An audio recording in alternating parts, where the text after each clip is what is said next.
Before we get into this video, I just want to say this is probably my favorite video I've worked on.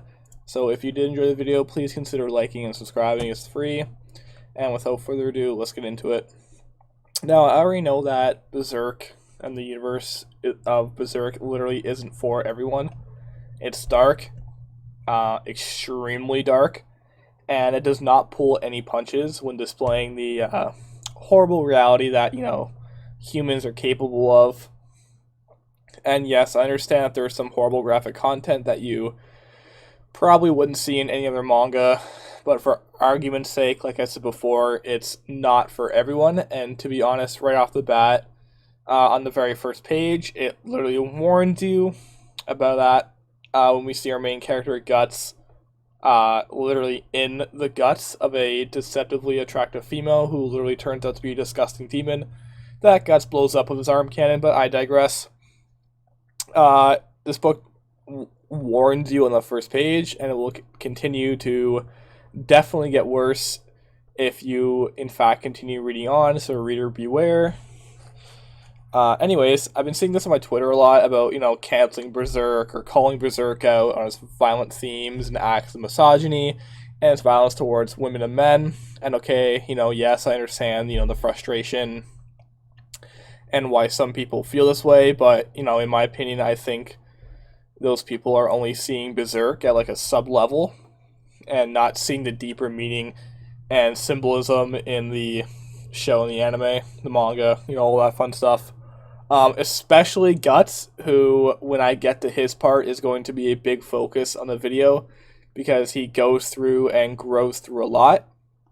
And it's something that I need to address. Before we get into Guts, before we get into why Guts is a masterclass anime and manga character, I'm going to address the whole violence towards men and women thing. I'm going to start off by saying yes, it is very apparent that there are many, many, many, many, many aspects and examples in this book. From the prequel chapters in Guts, like young youth, to the Golden Age arc, when he joins the Band of the Hawk, and the Dark Age post, Eclipse arc. But to be honest, stuff like this is depicted in all sorts of media and shows. Don't act like, shows and movies like, Game of Thrones, Vikings, The Godfather, Goodfellas, Shameless, South Park, Family Guy, and if you want me to get real petty, even Star Wars, just to throw out that one scene in episode 3 where Padme is getting force choked by Anakin. Don't act like that is not a domestic abuse scene. We've all seen it. So if you want me to get real petty, I'll throw that one in there. But I don't want that to be my main argument. They all do. And one may agree that it's nowhere near the same caliber as Berserk, and you're right. But the thing about Berserk is that with all its violence towards, men and women, the one thing it does do about that theme is redemption and finding oneself through companionship. And we're going to get into that by talking about probably the most traumatized person, Kaska, who I'm going to tell you right now has been through a lot, and I'm not going to cherry pick or water this down. She has gone through a lot of pain and betrayal. And if you've watched the show or read the manga, you know exactly what I'm talking about, but I'm not going to go into, that depth because you really should know. This may be my weaker argument points because I'm a great debater, but I will admit I am trying my best to show you what I mean. So if I have any plot holes or, you can poke a holes from my arguments, please let me know in the comments. I would love to have this discussion. A very healthy debate. I am always up for that. Kaska as a character is very conflicting throughout the series, and I feel as if she's been battling internal feelings and conflicts. For example, you may say that before the arrival of Guts into the Band of the Hawk, she's always been, seen as Griffith's number 2, and always desired to be Griffith's sword, which, being together with him. Upon the arrival of Guts, her world completely was flipped upside down, and you can argue that she kind of got curved to the wayside here, while Guts stepped in and stepped up and kind of, was given the light that Kaska kind of deserved. It's kind of like in a world of business or a workplace where, some females in the workplace feel as if they're easily replaceable or don't receive the same opportunities or even outright are discriminated against or lose out on positions of power to men, even if that woman is way more qualified. And don't act like we haven't seen that in the last year or two with Blizzard, Riot Games, all those companies. It's apparent, it's there, it's right in front of us, and you see it. Sure, comparing it to Berserk is not a great example, and that's kind of like a double-edged sword, but it's there. I've thrown it out. It's on the table. You can kind of compare and contrast and pick it apart, but sorry, my mouth went dry there. It's very apparent. And furthermore, we can see just how much Kaska cares about Griffith during her time in the Band of the Hawk. And yes, Griffith took Kaska in after saving her from being, sexually assaulted by that traveling lord in the carriage. And it's apparent that she deeply cares about Griffith, and I'd make the argument that Griffith doesn't share that same desire back.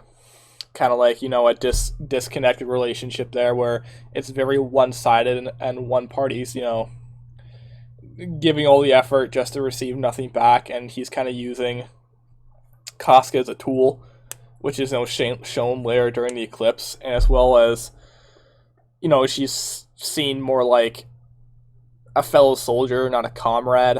So kind of like someone who's like just like a merc in the Band of the Hawk, but she is in that power relationship, power position. Sorry, and I'd probably move on to the point where we don't see kind of that happening where Kaska is not all the way there. Post eclipse, her mind's kind of. I mean, like her mind's been absolutely flipped upside down. She's been through a traumatic event. She's not her old self and pretty much just a former shell of her old self. However, one can argue that Kaska herself has gone through her own redemption. We see this towards the latter end of the manga. Kaska's sanity and former self is restored during the Fantasia arc, and she's back to her old fighting self, and she can formulate sentences, she can care for her own, actually think for herself. However, and this is where I think the realism comes in all this, she suffers from PTSD from her past. And her trauma every time she sees Guts, the person that cares about her the most and who she cares about the most seemingly.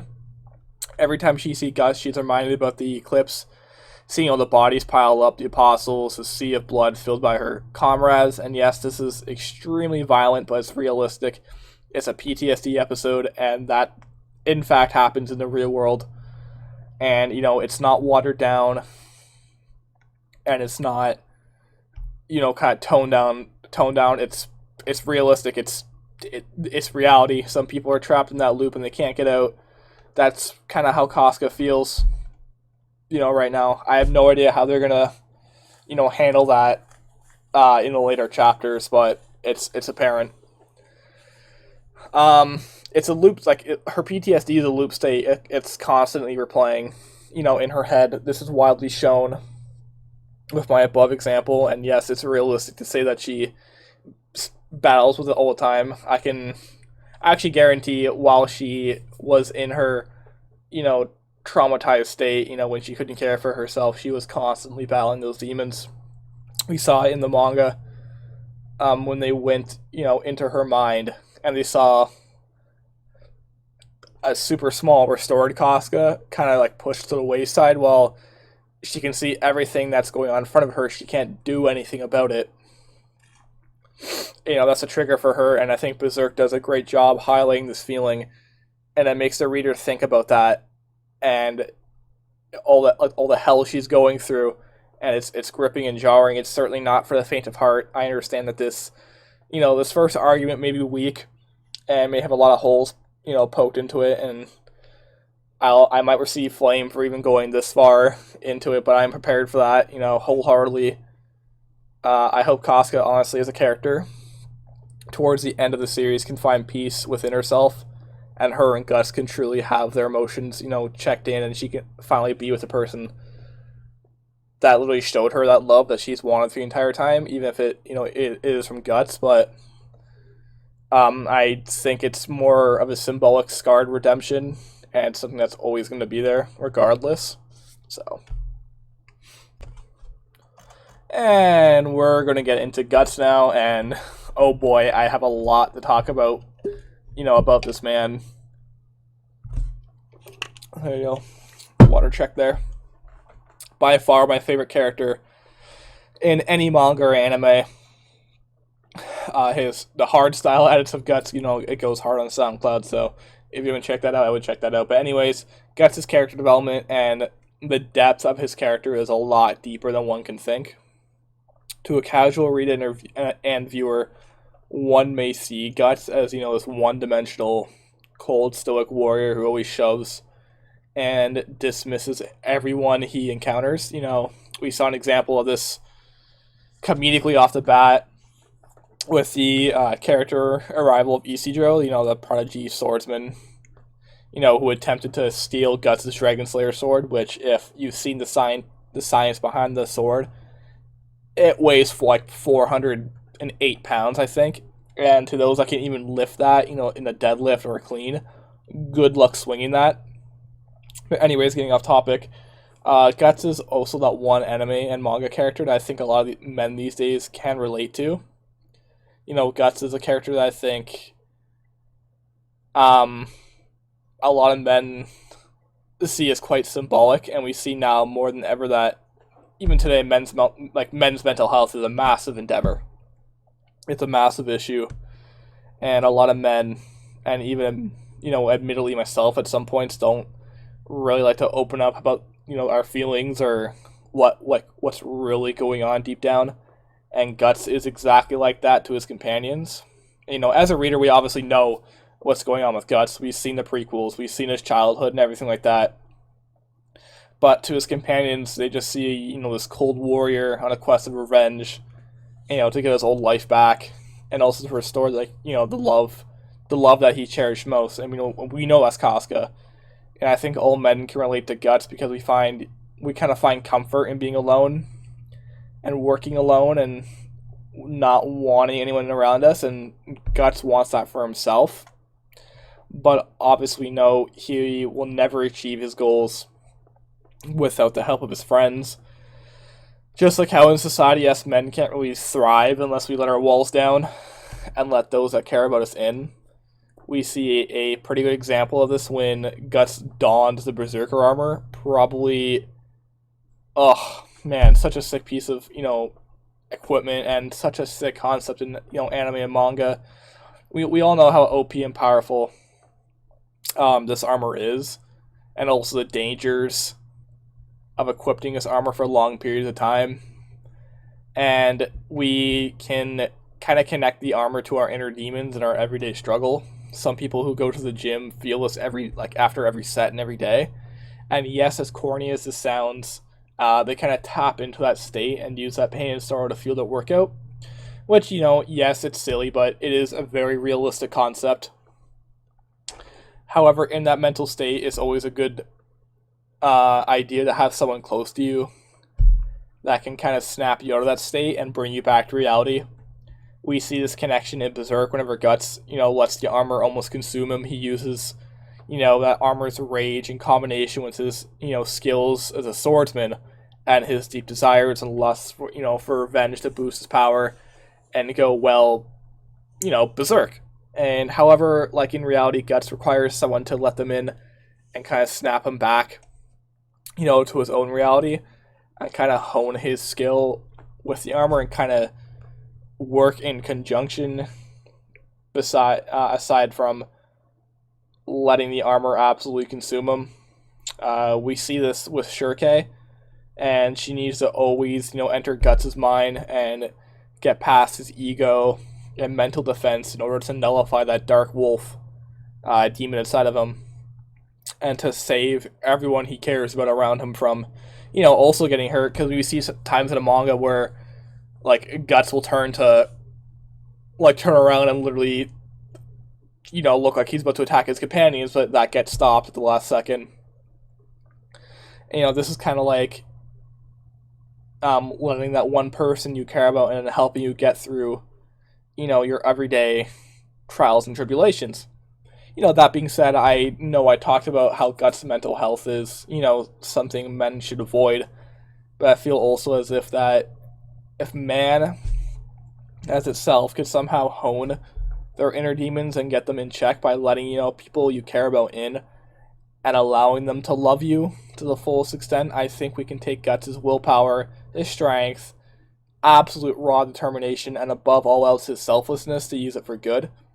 That's kind of like, that's the beauty of Berserk. It's a manga and anime that harshly, demonstrates the hard realities of life and what life and this world actually is. A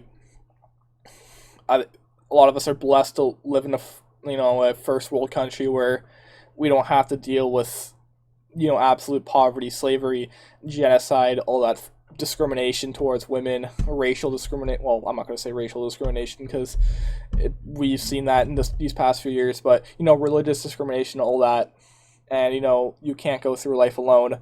As much as you may think that you are this macho, superhuman being, that nothing can affect you, I can absolutely guarantee you it does, or it will. And if you don't deal with your problems, it will in fact catch up to you one day. And when you least expect it, it will make you feel its repercussions, and it will hurt a lot. And if you don't deal with your unchecked demons and emotions, it will destroy you. I can almost guarantee that. This is what we see in Berserk. Gus is constantly dealing with this, with his emotions and his demons, and from a reader standpoint, he needs his companions. He needs Shirke, he needs Isidro, all those people. Even Puck, as comedic as he is, Puck is there for a reason too, and he needs his friends to hold him down. When things get really rough, he acts like he's fine, and that he doesn't need them, and that he can brute force his way through all his endeavors. But in the end, it's his friends that are there for him, and they're always there for him to see his ambitions through. And that's, kind of the beauty of Berserk. Trials and tribulations and hardships are met with love and camaraderie. Taking one's rage and deciding to repurpose it instead of bottling it up or unleashing it and potentially driving away and harming people that we care about, is we can use that same energy and rage that we have and take that and use it to hone our skills and make us better people. Rage isn't always expressed verbally, and you can't always see it on a person. Most of the time, it's this entity that lays dormant inside of us, and through our daily lives, we are always met with hardships, or maybe we just have a completely bad day, and all that emotion fuels the entity inside of us. And if you don't, get that checked out, or if you don't check your emotions, or don't repurpose it, it will find a way to reveal itself, and it will lash out at the ones you love and drive them off, ultimately leading to self-sabotage, and you absolutely do not want that. But as stated before, if you can find a way to use that rage, redirect it into something you love, whether it's making these long-form video essays, gaming, working out, which, let's be honest, is the best way to vent your emotions and see a positive investment return from that, or whatever else you're passionate about, you will see that the light at the end of the tunnel is there, and eventually you will make it out, and you will find that maybe we're all a little like Guts, and I think that's the absolute hidden beauty of Berserk. So if there's anything else you may like to add, my comment section is always open for discussion, and I'm always down to talk about concepts like this with you all. And if I missed anything major, let me know. That being said, I hope you guys are having a fantastic day, and continue to have a good day, and I'll see you guys next time.